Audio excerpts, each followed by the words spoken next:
Hello दोस्तों, स्वागत करते हैं अपने study channel study with @p में। आज हम अल्कोहल फिनाल ईथर के तृतीय भाग में कुछ रिएक्शनों के बारे में सीखेंगे। तो सबसे पहले अल्कोहल की ग्रिग्नार्ड अपकर्मक से अभिक्रिया। तो ग्रिग्नार्ड अपकर्मक का सूत्र क्या होता है? RMgx। RMgx की अभिक्रिया अल्कोहल के साथ कराएंगे। अल्कोहल में ये हाइड्रॉक्सिल समूह है और हाइड्रॉक्सिल समूह की ये वाली हाइड्रोजन जो होती है इसे हम कहते हैं सक्रिय हाइड्रोजन। सक्रिय हाइड्रोजन मतलब O या N या S, इससे कोई हाइड्रोजन यदि जुड़ी है तो इससे जुड़ी हाइड्रोजन को क्या कहा जाता है? सक्रिय हाइड्रोजन कहा जाता है। कौन सी हाइड्रोजन कहा जाता है? सक्रिय हाइड्रोजन। तो इसके बारे में क्या लिखेंगे? इसमें लिखेंगे अल्कोहल के हाइड्रॉक्सिल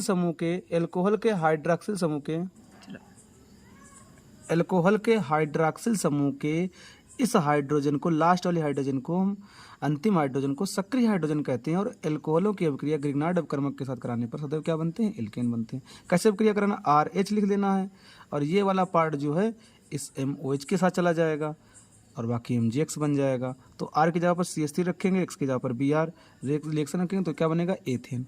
और नोट करके लिखना है, ध्यान रखना है, इसमें सक्रिय हाइड्रोजन की मात्रात्मक आकलन, सक्रिय हाइड्रोजन का, इसमें जो सक्रिय हाइड्रोजन है, सक्रिय हाइड्रोजन का मात्रात्मक आकलन किया जाता है। मात्रात्मक आकलन करना है। इसमें सक्रिय हाइड्रोजन, जो ये वाली हाइड्रोजन, सक्रिय हाइड्रोजन का मात्रात्मक आकलन किया जाता है इसी विधि से। इस विधि को हम कहते हैं जेरीवेटिव विधि। जेरीवेटिव नाफ या नाव कह सकते हैं, नाफ कहते हैं, नाफ मेथड, जेरीवेटिव नाफ मेथड। इससे किया कहा जाता है कि जो एल्केन युक्त, ध्यान देना, मुक्त एल्केन जो होती है, इधर जो निकल के आई, मुक्त एल्केन का आकलन आयतन ज्ञात कर लिया जाता है और फिर मुक्त एल्केन का आयतन नापकर अल्कोहल की मात्रा ज्ञात की जाती है। ध्यान रखना, मुक्त एल्केन की मात्रा, इसमें मुक्त एल्केन की मात्रा यहाँ पर लिख सकते हैं, मुक्त एल्केन की मात्रा, मुक्त एल्केन का आयतन नापकर अल्कोहल ROH की मात्रा ज्ञात की जाती है। ये भी लिखना है, ज्ञात की जाती है। फिर अगली परिभाषा है नाइट्रिक अम्ल से क्रिया। चौथी हेडिंग है नाइट्रिक अम्ल से क्रिया। नाइट्रिक अम्ल HNO3, नाइट्रिक अम्ल से क्रिया। तो नाइट्रिक अम्ल से क्रिया कराएंगे तो होगा क्या? यदि अल्कोहलों की, ध्यान देना, अल्कोहलों की नाइट्रिक अम्ल HNO3 से अभिक्रिया कराएंगे तो होगा क्या? नाइट्रस अम्ल बने, वो नाइट्रेट बनेगा, एल्किन नाइट्रेट बन जाएगा, एल्किल नाइट्रेट मतलब RNO3 बन जाएगा। और OH वाला पार्ट क्या बन जाएगा? जल बन जाएगा, H2O। तो कहने का मतलब है यदि हम अल्कोहल की अभिक्रिया नाइट्रिक अम्ल के साथ, दोनों की वाष्प अवस्था में, अल्कोहल और नाइट्रिक अम्ल की वाष्प को यदि अभिक्रिया कराएंगे तो एल्किल नाइट्रेट बनेगा। और ये एल्किल नाइट्रेट जो है ये एक अकार्बनिक, ये जो है वो अकार्बनिक एस्टर है। ये क्या है? एक अकार्बनिक एस्टर है। इसका जल अपघटन करा देंगे, यदि इसका हम जल अपघटन कराएंगे तो फिर से अल्कोहल प्राप्त हो जाएंगे। जल अपघटन कराएंगे तो फिर से अल्कोहल प्राप्त हो जाएंगे। अगली रिएक्शन है एल्किलीकरण क्रिया। एल्किलीकरण, तो एल्किलीकरण क्रियाएं क्या होती हैं?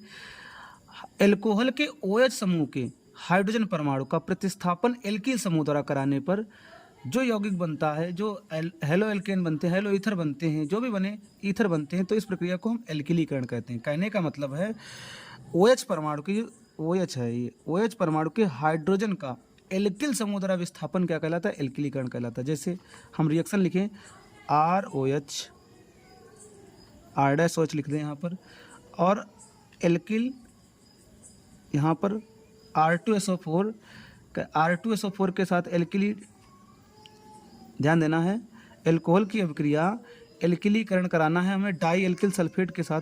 अल्कोहल का एल्किलीकरण करना हमें डाई एल्किल सल्फेट के साथ, तो होगा क्या? जानते हो तो क्या होने वाला? RO, ये वाला H हटेगा, केवल RO, R बन जाएगा और ये वाला RH इसमें चला जाएगा तो RHSO4 बन जाएगा। तो ये हमारे क्या बने हैं, ईथर बने हैं, ईथर बनते हैं। इससे हमें क्या, इससे क्या बनते हैं, ईथर बनते हैं। इस अपक्रिया को हम क्या कहते हैं, एल्किलीकरण अपक्रिया। एल्किलीकरण अपक्रिया में क्या लिखना है, एल्कोहल के OH समूह के H परमाणु का प्रतिस्थापन एल्किल समूह द्वारा कराने की प्रक्रिया को हम कहते हैं एल्किलीकरण कहते हैं, और इस अपक्रिया द्वारा ईथर बनते हैं। अब आगे हम नई रिएक्शन जानेंगे कि क्या है। आगे रिएक्शनें हैं, आगे रिएक्शन जो है CO बंध की रिएक्शन है। ध्यान देना, इसमें CO बंध टूटेगा। इसमें जो रिएक्शन है, नई हेडिंग डाल लेना, एल्कोहल के कार्बन CO बंध का विदलन, CO इस वाले बंध का विदलन, इतने बंध का विदलन, इस बंध का विदलन होता है। तो कौन कौन सी रिएक्शन होती है इसको जानेंगे।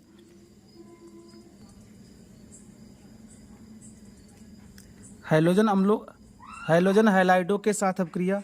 हैलोजन हैलाइडों के साथ अपक्रिया में क्या करना है, हैलोजन हैलाइड कौन से हैं, HCl है, HBr है, HI है, ये हैलोजन हैलाइड होते हैं, इनके साथ अपक्रिया करानी है। तो एल्कोहलों की HCl, सांद्र HCl और निर्जल जिंक क्लोराइड के साथ अपक्रिया कराएंगे तो एल्किल क्लोराइड बन जाएंगे और H2O बनेगा। एल्कोहल की अपक्रिया HI के साथ कराएंगे तो एल्किल आयोडाइड बनेंगे, जल बनेगा। ROH की HBr के साथ अपक्रिया कराएंगे तो सांद्र H2SO4 लेना पड़ेगा, RBr बनेगा और H2O बनेगा। और यदि हम एल्कोहल की अपक्रिया HI के साथ, ध्यान देना ये नोट में लिखना है, एल्कोहलों की अपक्रिया HI के साथ कराते तो लाल फास्फोरस की उपस्थिति में अपक्रिया कराते तो एल्केन बनता है। क्या बनता है, एल्केन बनता है, जल बनता है, आयोडीन बनती है। और तो इसकी हम क्रियाशीलता का क्रम देखें तो क्रियाशीलता, तो इसका मतलब क्रियाशील कौन है, सबसे पहले HI, क्योंकि ये बिना उत्प्रेरक के हो रहे तो क्रियाशीलता में HI, फिर क्या है HBr, फिर क्या है HCl। तो ये याद रखना, इसका क्रियाशीलता का क्रम है। और यदि हम एल्कोहलों की क्रियाशील, ध्यान देना, यदि हम HCl की तथा और एल्कोहलों की क्रियाशीलता देखें तो सबसे पहले तृतीयक एल्कोहल, इनकी अभिक्रिया के लिए देखा जाए तो तृतीयक एल्कोहल सबसे पहले आएगा, फिर द्वितीयक एल्कोहल आएगा, फिर प्राथमिक एल्कोहल आएगा। क्रियाशीलता के लिए, एल्कोहलों की क्रियाशीलता के लिए ये क्रम आएगा। तो ये याद रखना और नोट करके लिखेंगे। यदि सांद्र HCl और निर्जल जिंक क्लोराइड का मिश्रण होगा तो इसे हम कहते हैं ल्यूकास अपकर्मक। ये नोट करके लिखना है, ल्यूकास अपकर्मक। क्या लिखना है, सांद्र HCl और निर्जल जिंक क्लोराइड के मिश्रण को ल्यूकास अपकर्मक कहते हैं। इसका उपयोग प्राथमिक अल्कोहल, द्वितीयक अल्कोहल और तृतीयक अल्कोहल के विभेद में किया जाता है। PCl3 के साथ अपक्रिया, तो PCl3 के साथ अपक्रिया कराएंगे तो क्या होगा, एल्कोहलों की PCl3 के साथ अपक्रिया कराने पर एल्किल क्लोराइड बनेंगे और H3PO3 बनेगा। R है तो ROH हटाएंगे, इसके जगह पर क्या आ जाएगा, Cl आ जाएगा, तो ये RCl बन जाएगा, H3PO3 बन जाएगा। ऐसे PCl5 के साथ फास्फोरस पेंटाक्लोराइड के साथ अपक्रिया कराएंगे तो ये वाला OH हटेगा, उसके जगह पर क्या आएगा, Cl, तो बन जाएगा RCl। और जितने ही हैं, जितने OH है उतने POCl3 बनेगा और HCl बनेगा। तो ध्यान रखना, नोट करके लिख सकते हैं हम यहाँ पर, PCl5 और PCl3 का उपयोग, PCl3 और PCl5 का उपयोग OH समूहों की संख्या ज्ञात करने में किया था। जो OH समूह है, OH समूहों की संख्या ज्ञात करने में किया था, संख्या ज्ञात करने में किया जाता है, ज्ञात करने में किया जाता है, संख्या ज्ञात करने में किया जाता है। यदि आगे लिखिए, यदि थायोनिल क्लोराइड के साथ अपक्रिया, ध्यान देना, आगे रिएक्शन लिखिए थायोनिल क्लोराइड के साथ अपक्रिया, नंबर 4, थायोनिल क्लोराइड के साथ अपक्रिया, थायोनिल क्लोराइड के साथ अपक्रिया। तो थायोनिल क्लोराइड के साथ अपक्रिया, थायोनिल क्लोराइड का सूत्र होता है SOCl2। तो एल्कोहल की सूत्र, मान लो हम एल्कोहल में लिख ले methyl alcohol CH3OH, methyl alcohol की अपक्रिया SOCl2 थायोनिल क्लोराइड के साथ पिरिडीन की उपस्थिति में कराएं, पिरिडीन, तो क्या होगा, ये वाला हटेगा, उसके जगह पर क्या आ जाएगा, Cl आ जाएगा, तो CH3Cl बन जाएगा। और क्या बन सकता है, SO2 गैस हमारी बनेगी और HCl बनेगा। वैसे इस अपक्रिया को हम डार्जन अपक्रिया कहते हैं। इस अपक्रिया का नाम क्या है, डार्जन अपक्रिया है। ये भी एक अपक्रिया है, इसका नाम क्या है, डार्जन अपक्रिया। ध्यान रखना है, इसमें क्या है, एल्कोहल की अपक्रिया थायोनिल, ये जो सूत्र है वो थायोनिल क्लोराइड का है। थायोनिल क्लोराइड के साथ अपक्रिया कराने पर मेथिल क्लोराइड बनेगा, सल्फर डाइऑक्साइड गैस बनेगी, HCl बनेगा। इस अपक्रिया को हम कहते हैं डार्जन अपक्रिया। यदि यहीं पर ध्यान देना, यहीं पर हम अभिक्रिया, इसी की अभिक्रिया हम यदि सल्फ्यूरिल क्लोराइड के साथ कराते हैं, सल्फ्यूरिल क्लोराइड के साथ अभिक्रिया, नोट कर, सल्फ्यूरिल क्लोराइड यही लिखा है CH3OH, इसकी अभिक्रिया सल्फ्यूरिल क्लोराइड SO2Cl2 के साथ कराएं तो क्या बनेगा, यही बनने वाला है, CH3Cl बन जाएगा और यहाँ पर H2SO4 बनेगा, H2SO4 बनेगा तो यहाँ से हमें 2H निकालने पड़ेगा, तो जाहिर सी बात 2 से गुणा करनी पड़ेगी, क्योंकि यहाँ से 2H हटाने हैं तो 2 से यहाँ पर भी गुणा हो जाएगी, अर्थात मेथिल क्लोराइड बनेगा। तो कहने का मतलब है यदि ROH हो और यदि इनकी अभिक्रिया हम PCl5 के साथ कराएं, PCl3 के साथ कराएं, SOCl2 के साथ कराएं या SO2Cl2 के साथ कराएं तो सब में ये OH हटेगा, यहाँ पर क्या आएगा, Cl ही आएगा सभी अभिक्रियाओं में, ये लिख सकते हैं। आगे है अपचयन, आगे रिएक्शन है अपचयन। अपचयन को हम रिडक्शन कहते हैं। यदि इसका अपचयन कराया जाए लाल फास्फोरस एचआई की उपस्थिति में, तो आगे लिख ही चुके हो, एल्कोहल का यदि अपचयन लाल फास्फोरस एचआई की उपस्थिति में, रेड पी और एचआई की उपस्थिति में 423 केल्विन पर, तो एल्केन बनते हैं। तो एल्केन का सूत्र ये H है, यहाँ पर लगा देना तो हो जाएगा RH बन जाएगा, और क्या हो जाएगा, जल बनेगा H2 और प्लस I2। यहाँ पर I हो गए 2 तो हमें 2 से गुणा करना पड़ेगा, यहाँ पर 2 हो गए तो 2 भी हो गए, बाकी रिएक्शन क्या हो जाएगी, हमारी कंप्लीट हो जाएगी। तो ये एल्केन बनते हैं। अरे चलो अगली रिएक्शन है अमोनी अपघटन अपक्रिया। अमोनी अपघटन वैसे तो कई पदों में प्राथमिक अमीन, द्वितीयक अमीन, तृतीयक अमीन का मिश्रण बनता है, लेकिन हम यदि निर्जल ZnCl2 की उपस्थिति में कराएं तो प्राथमिक अमीन ही बनेगी। एल्कोहल की अपक्रिया अमोनिया के साथ निर्जल जिंक क्लोराइड की उपस्थिति में कराएं तो यहाँ से OH हटेगा, यहाँ पर क्या आ जाएगा, NH2 आ जाएगा, RNH2। तो यहाँ पर H बचा तो ये इसमें लग जाएगा, तो क्या बन जाएगा आगे हमारा, अमोनिया से कराना है तो यहाँ पर H2O बनेगा। यदि R की जगह पर हम CH3 रख दें, CH3OH, और अमोनिया के साथ ही अपक्रिया कराएं इसी की उपस्थिति में, तो R की जगह पर CH3 रख देना है, NH2 प्लस H2O, ये हो गया मेथिलेमीन। यदि यहाँ पर C2H5OH रख दें और अमोनिया के साथ ही अपक्रिया कराएं तो यहाँ पर बनेगा हमारा C2H5OH NH3 एथिलेमीन और जल बन जाएगा। इस अपक्रिया को अमोनी अपघटन अपक्रिया कहते हैं। यदि यहाँ पर इसको ना लेकर हम ले लें Al2O3 एल्यूमिना ले लें और टेम्परेचर 633 केल्विन कर दें तो प्राथमिक अमीन, द्वितीयक अमीन और तृतीयक अमीन का मिश्रण बनता है, तो मिश्रण बनेगा। अगली रिएक्शन देखेंगे सल्फ्यूरिक अम्ल के साथ अपक्रिया। सल्फ्यूरिक अम्ल के साथ अपक्रिया कराएंगे तो एल्कोहलों की सल्फ्यूरिक अम्ल के साथ अपक्रिया 383 केल्विन कराएंगे तो एल्किल हाइड्रोजन सल्फेट बनेगा। यदि हम टेम्परेचर 413 डिग्री सेल्सियस कर देंगे तो क्या प्राप्त होगा, ईथर प्राप्त होगा। क्या प्राप्त होगा, ईथर प्राप्त बन जाएगा। कहने का मतलब एल्कोहल की अभिक्रिया सल्फ्यूरिक अम्ल के साथ करानी 383 डिग्री पर तो एल्किल हाइड्रोजन सल्फेट बनेगा। यदि इसी की अभिक्रिया सल्फ्यूरिक अम्ल के साथ करा रहे हैं तो टेम्परेचर बढ़ाकर तो हमारा क्या बन जाएगा, ईथर बन जाएगा। आगे हम देखेंगे अब पूरे एल्कोहल अणु की अभिक्रियाएं देखेंगे। एल्कोहल अणु की अभिक्रिया संपूर्ण अभिक्रिया देखेंगे। वे अभिक्रिया जिनमें एल्कोहल अणु भाग लेता है, संपूर्ण एल्कोहल अणु भाग लेता है। अब पूरी अभिक्रिया पूर्ण अभिक्रिया लिखेंगे, एल्कोहल की पूर्ण अभिक्रिया ऐसे लिखेंगे जिनमें एल्कोहल का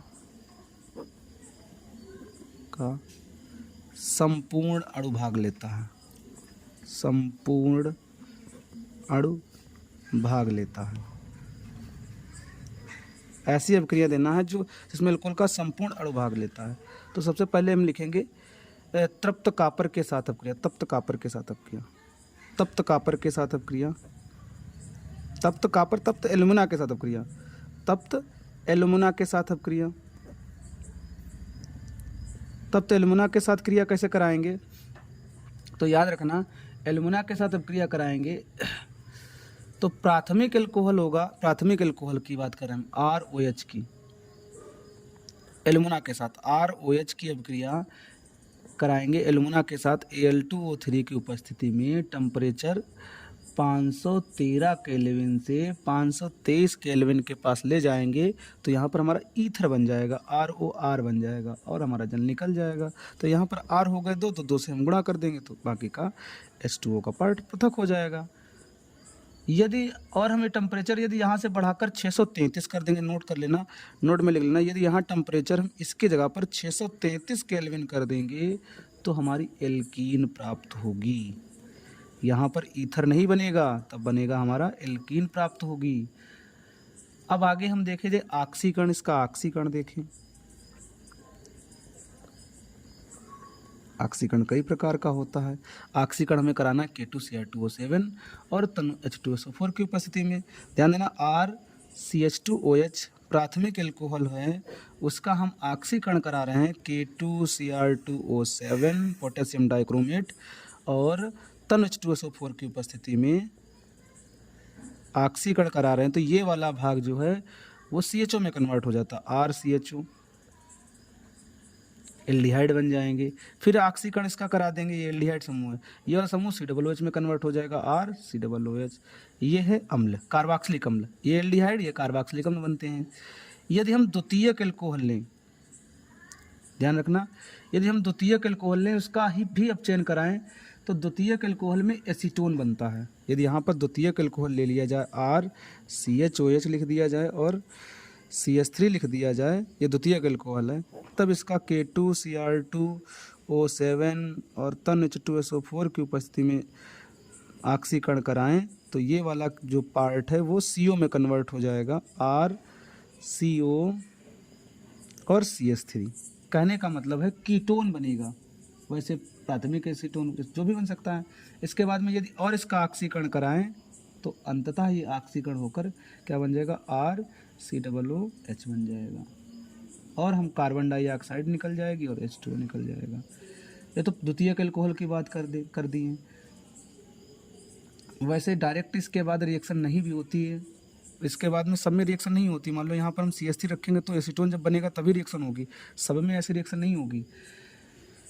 यदि मान लो तृतीयक अभिक्रिया है तो उसका ऑक्सीकरण नहीं होगा।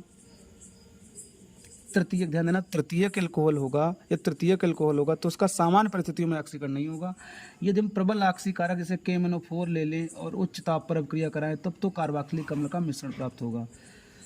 ध्यान देना, यदि उच्च ताप पर करा दें, वैसे तो समानता होगा नहीं, यदि हम उच्च ताप पर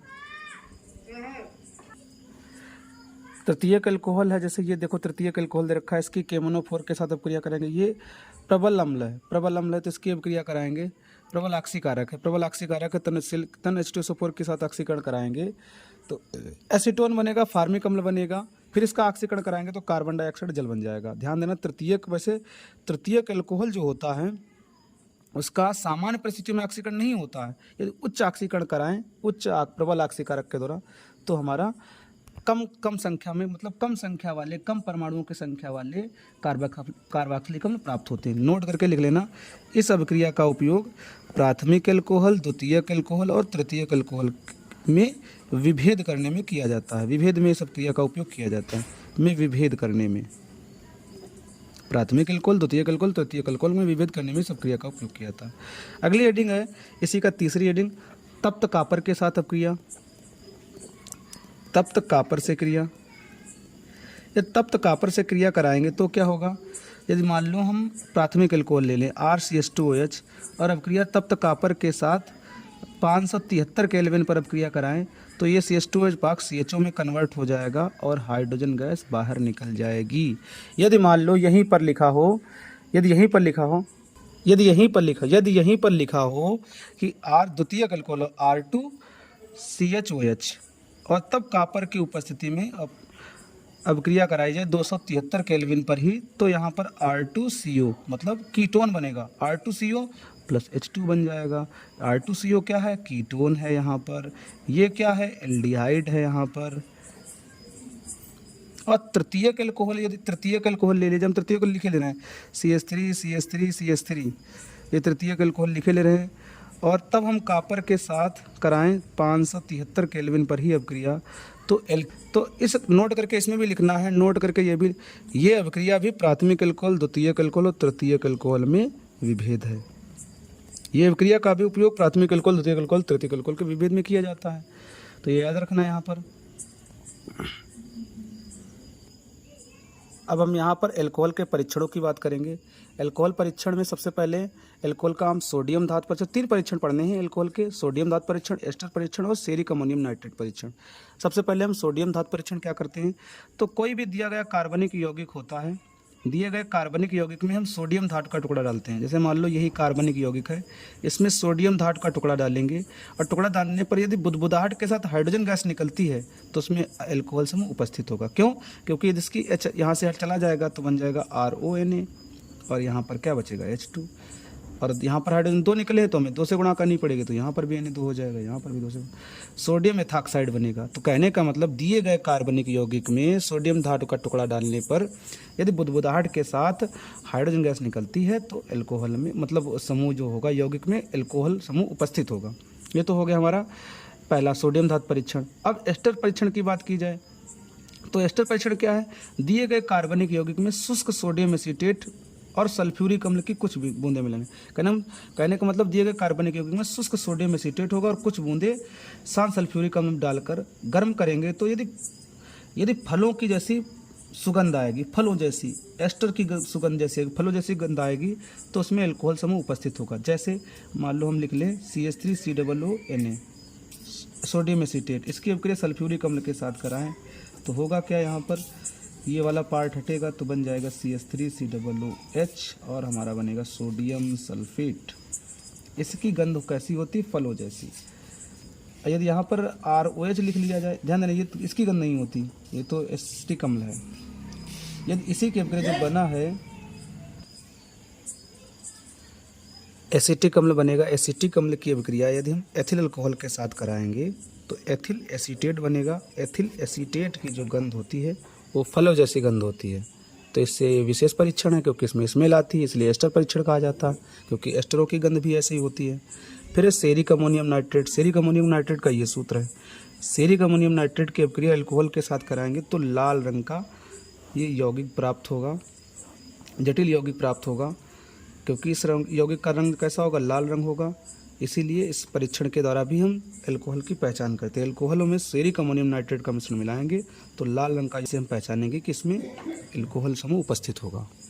आगे का क्वेश्चन, आगे के पार्ट हम आगे वीडियो में देखेंगे।